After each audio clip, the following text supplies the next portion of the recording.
All right, so this is the 5th time that you've donned the Captain America suit. How did you feel when you stepped into it this time? A lot more comfortable. You know, the first couple times you're terrified and you want to make sure that you pay the character the right respect that it deserves. But you know, now that I feel a little bit more comfortable doing it. It's exciting and it just feels like home now. Love it. So your character goes on a different and unexpected moral journey in this film. How did it feel as an actor to explore this side of Captain America further? It was great. You know, they always make Cap's decisions very. He's a very binary guy. You know, it's this or that. I mean, he's black and white, and this is the first time it's kind of been an uncertain decision in terms of what the right move is, and it's self-serving. So it was exciting to kind of see him have a struggle that wasn't so clear. It was exciting for me too. Just there you go. How does the relationship between Steve Rogers and Bucky Barnes play out in this particular story? It's very relevant. You know, it's a very personal struggle for Steve. Steve always tries to take his emotions out of the equation. He always tries to think of the greater good. And when it comes to Bucky, it's a very personal situation, and so it's easy to become human and to let your emotions fog and cloud your judgment.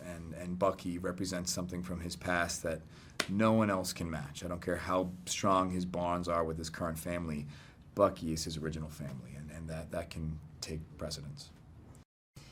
So you made 2 Avengers movies where the Avengers fought shoulder to shoulder united, but what was it like to film the battle scene where you guys are going against each other? Sure. Even though we fought, even though we filmed movies where the Avengers are all united, filming a movie where the Avengers are crumbling from within it's strange but exciting, because you know that the stakes are going to be cranked higher than they ever could have been prior. Yeah, this is, and it's far more akin to struggles in life. You know, I think anyone can agree that a fight you have with your enemy is nowhere near as dramatic as a fight you have with a family member.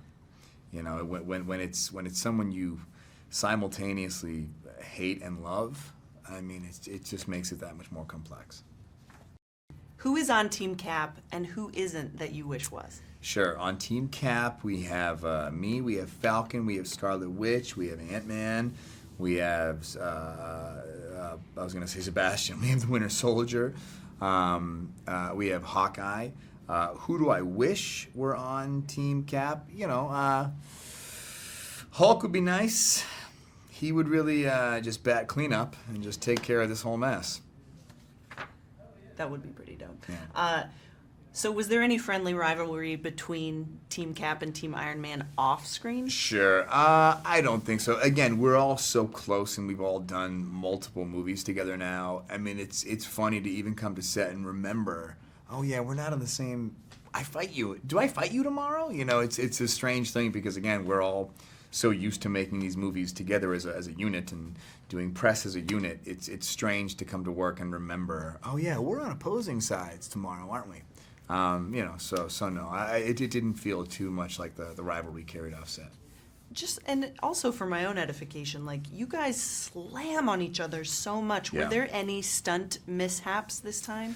There are some tricky things, you know, because a lot of these characters are physical fighters. You know, it's not Iron Man, Vision, guys like Thor. These are all CGI-based combat characters, but Black Panther, Winter Soldier, Hawkeye, myself, these are characters that fight with hand-to-hand combat. So when you have these giant running scenes, you need to hit, you need to collide. And, you know, there's I saw a few stuntmen take a few nasty tumbles, you know, like really, really hitting the ground hard and brutally. And, you know, it's all in the movie.